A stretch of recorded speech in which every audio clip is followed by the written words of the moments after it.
Ahora, la pregunta apuntaba a esto, si ves todo lo hecho, ¿qué insiste? Si despojaras y tuvieras que decir lo más, lo nuclear, si es que podés verlo, si hay algo que sientes que está permanente. Me cuestaría contestarlo con mucha seriedad, porque primero que no soy un analista de mi obra, he tratado nunca de hacerlo, sobre todo porque como siento que siempre tengo que seguir trabajando, trato de no detenerme para analizar lo que pasó. Más vale, sigo adelante, siento a veces temor de decir, bueno, voy a parar a ver qué hice, porque entraría de vuelta a lo que decíamos recién, en el análisis y todo eso, y por ahí me comprendería que todo lo que hice no sirve para nada, y eso me inhabilitaría para seguir trabajando. En eso prefiero seguir con esa inconsciencia que, como te digo, siempre me ha acompañado. Pero a lo mejor te tendría que decir algo muy ambiguo, también muy amplio, como diría, hay una energía que es la que se persiste en las distintas épocas, que a veces sí, cuando he visto alguna obra que me he reencontrado después de varios años, por ejemplo, estando en París, recuerdo que un señor se enteró que yo exponía, porque había visto los diarios, me vino a ver, me invitó a su casa, un señor francés, y me mostró una obra que me había comprado 20 años antes, o más de 20 años, en Perú, en Lima, cuando los años, estoy hablando de los años 63, 64, y cuando vi ese cuadro, que estaba colocado, muy bien colocado, un señor que tenía mucha obra, y me impresionó, y sentí que en primer lugar era algo que me hubiera gustado pintarlo en ese momento, ¿no? Lo veía como algo nuevo, a pesar de que habían pasado 20 y pico de años, y a lo mejor encontré que irradiaba todavía energía. Esto no quiere decir que no me haya reencontrado a veces con alguna obra que lamento haberlas pintado, ¿no? Atención, no quiero decir que todo lo que hice le haya encontrado esas condiciones, ¿no? Inclusive cuando me encuentro con algo que lamento haberlo pintado, cómo es posible que hice y cómo es posible que saqué esto, no solamente hacerlo, uno lo puede hacer, pero hubo una frase una vez, que una conversación que hizo Bioy Casares, que me tranquilizó mucho, donde él contó que él se lamentaba por algún libro que había publicado o había escrito, y Borges dice que le dijo, bueno, lo importante de eso es saber que uno ya lo hizo, ¿no? Eso me tranquilizó mucho, saber que no lo va a hacer de nuevo, yo por lo menos ya lo hice, ¿no? Eso que no me gusta, ya lo hice. Pero en verdad tu obra trasunta mucha potencia, mucha energía, ¿no? Y que creo que no es fácil en la pintura figurativa. En la abstracta, perdón. No figurativa. En la no figurativa o en la geométrica. Sí, pero fíjate que yo, si ves en el libro que tienes, incluso hay algunas pinturas figurativas, como por ejemplo ese del tango, ¿no? Dedicado al tango. Claro, como argentino alguna vez tenía que dedicarle algo al tango, ¿no es cierto? Una música que nos pertenece tanto. Y es totalmente figurativa, y sin embargo yo creo que no se desprende de otra que está al lado, que más bien es un círculo, ¿no? Y tiene mucho que ver. Insisto, para mí la forma siempre es un pretexto. Ya no importa, ahora mismo estoy trabajando con una serie basado en el libro de Walt Whitman, Hojas de hierba, traducido por Jorge Luis Borges, que se va a presentar el mes que viene en el Centro Cultural de La Recoleta, en Buenos Aires. Se va a presentar el libro, la edición de este libro, con estas obras, que son pinturas y papeles, que yo no les llamo ilustraciones, sino que yo les llamo interpretaciones visuales sobre esta obra. Y hay varios que son figurativas, ¿no? Incluso hasta un retrato de Walt Whitman. Pero yo cuando voy a trabajar no me preocupo si exactamente si tiene ya a esta altura si es figurativo o no figurativo. Por ejemplo, en el caso de los murales del estadio Boca Juniors, no puedo dejar de lado que es un estadio de fútbol, ¿no? Entonces uno de los murales está dedicado al fútbol, con sus jugadores, con los ídolos, ¿no es cierto?, la pelota.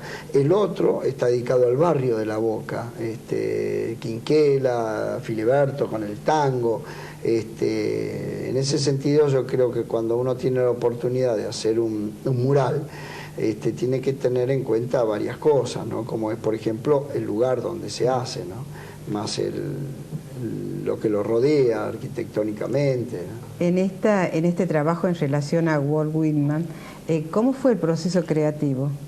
¿Cómo lo gestaste? ¿Qué es lo que te atrapó? ¿Te gusta decir que no es una idea? Claro, exacto. En el caso que hay un texto muy fuerte, como en este caso de Walt Whitman, eso. ¿qué es lo que tomabas? A mí, en principio, en primer lugar, el editor que tiene los derechos de esta traducción de Jorge Luis Borges me convocó. Él hacía 30 años había hecho una edición con ilustraciones en xilografía de Antonio Berni.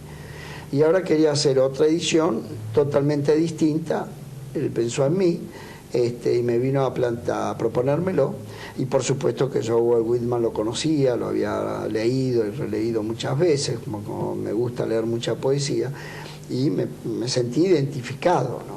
Y entonces yo justamente le dije, yo no voy a hacer ilustraciones, pero sí voy a leerlo y voy a motivarme para hacer algo que es una obra hasta que pueda ser independiente del texto. La ilustración, que no hablo si es bueno o es malo, sino que simplemente uno sabe que tiene una supeditación, ¿no? Es un poco como una imagen gráfica para un aviso publicitario, está supeditado a algo. Y yo creo que el arte, como dije antes, tiene que trascender incluso el tema. Si alguien ve una de esas obras, independientemente del texto, no necesariamente tiene que saber de qué se trata, simplemente que esa obra le comunique en sí misma, ¿no? Y bueno, con ese planteo, pero sí, si bien no me gusta trabajar con ideas, como vos acabas de señalar, y todavía tenemos que desarrollar eso, sí me gusta motivarme, ¿no? Y esa motivación hace que surja la obra. Y surge la obra de una... Yo no hago bocetos, por ejemplo, en general, muy rara vez. Puedo hacer apuntes a veces, si me interesa, pero a mí me gusta ir a la tela, como dije antes, lo más despojado posible, con un punto de partida, con un hilo que da comienzo a la obra y después desarrollarla. Y saber que la misma obra me va a ir llevando a lugares que yo no lo tenía previsto anteriormente. Porque si yo, volvemos a lo que decíamos antes, yo hubiera trabajado con el pensamiento, con algo previo, ¿no? Hago que estaría trabajando solamente con el pasado. Y en este caso, por ejemplo, en mi pasado tiene que ser como desencadenante de algo que viene, sin que yo lo sepa previamente, porque si yo lo sé previamente, estaría trabajando con el pasado, y además a mí me resultaría muy aburrido, porque pintar algo que ya sé no me depara ninguna emoción. Y ahí con la poesía esta te enganchó emociones. Y claro, hay distinto yo... Alguna cosa, ¿te acordás? Bueno, el canto a mí mismo, ¿no? Yo me canto y me celebro, ¿no? No hay un átomo de mi cuerpo que no te pertenezca. Entonces eso hace que yo vea una imagen donde aparecen, ya lo vamos a ver por el libro, no hay nada más difícil que explicar un cuadro, ¿no? Por más que uno explique, siempre uno se va a imaginar una cosa distinta a lo que yo estoy diciendo, ¿no? ¿Cómo es la cuestión esta que no hay autoridad que valga para el artista, salvo él mismo? Claro, esto es muy importante. A ver. Creer, en fin, yo me imagino que un verdadero artista eso lo tiene muy claro, ¿no es cierto? No es algo mío. Es decir, no hay creer que puede haber un crítico, un director de museo, o en su momento un funcionario, que al contrario, están todos para mí supeditados al arte y al artista. Y el artista no tiene autoridad, no existe una autoridad que le determine. Por eso el arte también es una actividad muy especial y muy particular. A lo mejor se da en muy pocos terrenos. Yo me imagino que Beethoven no había nadie que supiera, aunque supiera más que él. Atención, porque tampoco todo el conocimiento del mundo nos lleva a crear una línea. La creación no pasa por el conocimiento. Hay gente que sabe muchísimo, mucho, y sin embargo no son creadores. Y si han conocido el caso de gente. Había un artista en Venezuela, Bárbaro Rivas, que está en los museos, ya murió hace tiempo, extraordinario artista, pero extraordinaria obra, y era un señor de una villa miseria, con su barba, era un mendigo prácticamente, que no solamente no había ido a la escuela, no tenía ningún tipo de cultura y de conocimiento, sino que hasta carecía de materiales que son tradicionales. Él trabajaba con restos de pintura y todo, y sin embargo uno ve las obras de él y son impresionantes. Así como este tipo llegó a esto. Y esto nos demuestra que todo el conocimiento del mundo no nos lleva a crear.